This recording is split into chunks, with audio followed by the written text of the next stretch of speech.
So historians learn about the past from historical sources. And no, I'm not talking about the expired ketchup in my fridge. Right? Because one's spelled S-O-U and the other's S-A-U.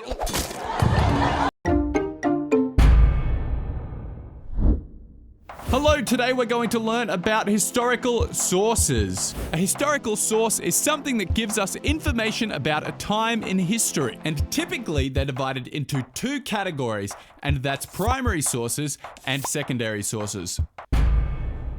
A primary source is something that gives us information about a time in history and it was created during that time. For example, a primary source that gives us information about ancient Egypt could be something written, like a scroll or hieroglyphs. It could be an artifact like a coin, an amulet or a statue, or a sarcophagus. Even a monument like a pyramid can be a primary source. A photograph, that's a good primary source. An item of clothing, that's also a good primary source. You know what's not a good primary source? My primary source of income, right? Because historians do not make much money. Primary sources are extremely useful because they're pieces of evidence. Just like a detective analyzes evidence to get clues about a suspect, a historian will analyze primary sources to get clues about what life used to be like at that time.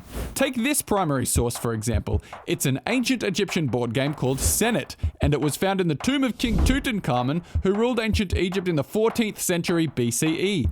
This is evidence that gaming was part of Egyptian culture. Now, the other type of historical sources are secondary sources. A secondary source is something that gives us information about a time in history, but it was created after that time by someone who wasn't there. In other words, a secondary source is second-hand information. So secondary sources that give us information about ancient Egypt could be something like a website, a textbook, a biography, or a documentary.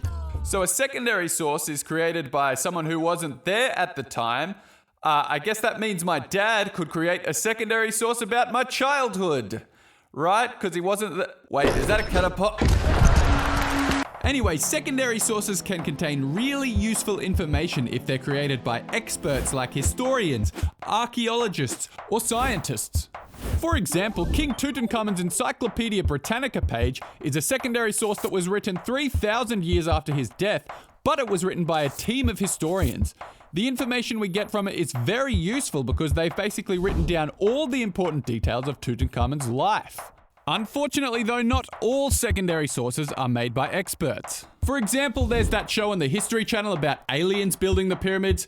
Well, that probably didn't happen. So, to recap, a historical source is something that gives us information about a time in history. Primary sources were created during the time, and secondary sources were created after the time. Primary during, secondary after. Primary during, secondary after. Primary during, secondary after. Primary during, secondary after. Primary during, secondary after.